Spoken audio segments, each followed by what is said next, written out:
अस्सलाम वालेकुम। क्या आप इस बात पर यकीन करेंगे कि गुजरात के अहमदाबाद में हुआ प्लेन क्रैश, इसका मास्टरमाइंड एक 17 साल का बच्चा जो रिटायर्ड फौजी का बेटा है वो हो सकता है। एक गरीब परिवार का अहमदाबाद के गांव का रहने वाला बच्चा जो एयरपोर्ट के ही बराबर में एक गांव में आता है और वो देखता है कि एक जहाज़ उड़ रहा है। ज़िंदगी में पहली बार जहाज़ देखा था, जहाज़ भी इतना नीचे उड़ रहा है। तो वो सोचता है कि जब मैं गांव जाऊंगा तो अपने दोस्तों को दिखाऊंगा कि देखो शहर में जहाज़ कितने बड़े बड़े होते हैं। वो अभी शूट ही कर रहा था कि कुछ देर में ही, मतलब कुछ सेकंड, मान लीजिए 15 से 20 सेकंड में वो जहाज़ जो है क्रैश हो जाता है और ये वीडियो दुनिया ने देखी। मुझे लगता है कि जब वो वीडियो बना रहा था तो प्लेन में जो पायलट थे शायद उनका जो है वो दिमाग भटक गया। उन्होंने देखा कि एक लड़का हमारी वीडियो बना रहा है, तो उन्होंने ऐसे करके देखा होगा और उनका जहाज़ में से जो एक कंट्रोल है वो ख़त्म हुआ होगा, इस वजह से प्लेन क्रैश हो गया होगा। यही वजह है कि अहमदाबाद की निकम्मे पुलिस जो है उस 17 साल के बच्चे को उठाकर मालूमात हासिल कर रही है, जैसे मानो वो ही मास्टरमाइंड है। शर्म इनको मगर नहीं आती। आप ये देखिए, जब भी कोई जहाज़ उड़ाया जाता है तो उसकी पहले तकनीक सारी चेक करी जाती हैं, टेक्निकल प्रॉब्लम को दूर करा जाता है, पूरा उसको चेक करा जाता है, सिक्योरिटी पास से वो गुजरता है। तो वो कौन लोग थे, कौन इंजीनियर थे जिन्होंने इस जहाज़ को हरी झंडी दी कि जहाज़ बिल्कुल उड़ने लायक है।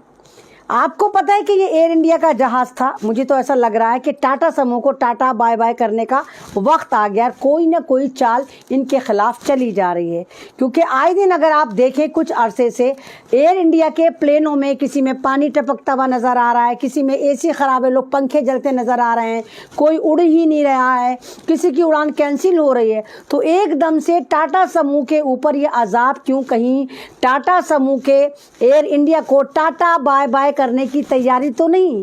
कहीं ऐसा तो नहीं कि कोई ये जो हमारे दो लाला हैं इन लोगों को कुछ और खुराफात सूझी हो और टाटा को बर्बाद करके अंबानी को और इन लोगों को इन्होंने देने की सोची कि हम अंबानी को दे देंगे और दूसरी तरफ दूसरे को दे देंगे जो हमारा अडानी यार है।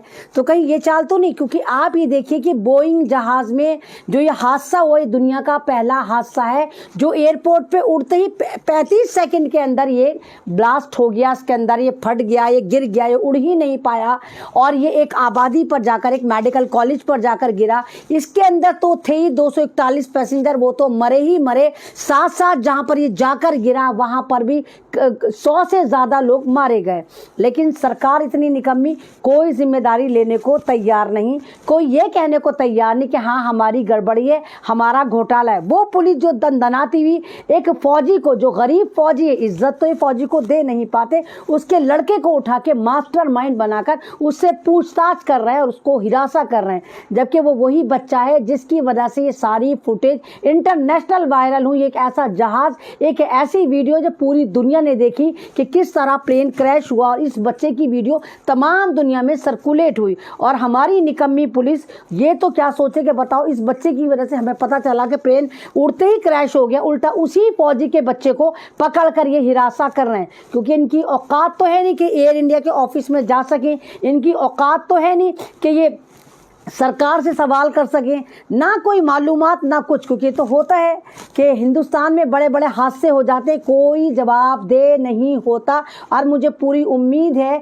कि यहाँ भी किसी की जवाबदेही तय नहीं करी जाएगी। हाँ, ये मेरा पूरा शक है कि कहीं ना कहीं एयर इंडिया को टाटा बाय बाय करने का वक्त आ गया है और अडानी या अंबानी का कोई एयरलाइंस तैयार है और इनके जहाज़ बहुत जल्दी एयरपोर्ट पर नज़र आने वाले हैं और एयर इंडिया को कूड़ा कचरा कहकर ये एक तरफ साइड कर देंगे कि भाई हम क्या करें, हर हादसा एयर इंडिया में ही होता है, पानी एयर इंडिया में टपकता है, एसी एयर इंडिया का काम नहीं करता, एयर इंडिया का बोइंग जो जहाज़ है जो दुनिया में पहला हादसा है वो भी इसमें ही होता है। आप यकीन करिए कि ये हादसा या तो प्री प्लान है, क्योंकि इस जहाज़ में गुजरात के एक कामयाब चीफ मिनिस्टर, जो इससे पहले चीफ मिनिस्टर थे, पूर्व चीफ मिनिस्टर जो थे वो विजय रूपानी भी इसमें सफ़र कर रहे थे। तो कहीं कोई ना कोई षड्यंत्र तो नहीं कि विजय रूपानी को मारने के लिए इतनी सारी जानों की आहुति दे दी गई हो, या फिर कहीं ना कहीं एयर इंडिया को टाटा बाय बाय करने का तो सीजन नहीं आ गया कि कहीं अदानी को या अंबानी को खुश करने के लिए ये हमारे दो हंसों का जोड़ा जो है वो ये प्लेन क्रैश करवाकर इनको तमाम अड्डे दे दिए जाएं और कह दिया जाए कि भाई अड्डे भी तुम्हारे तो जहाज भी तुम्हारे, टाटा ग्रुप बाय बाय। सोचिएगा ज़रूर कि यह हादसा, ये ज़िंदगियों के साथ जो खिलवाड़ हुआ, यह आखिर कब तक चलेगा और भारत की जनता सवाल पूछना कब शुरू करेगी।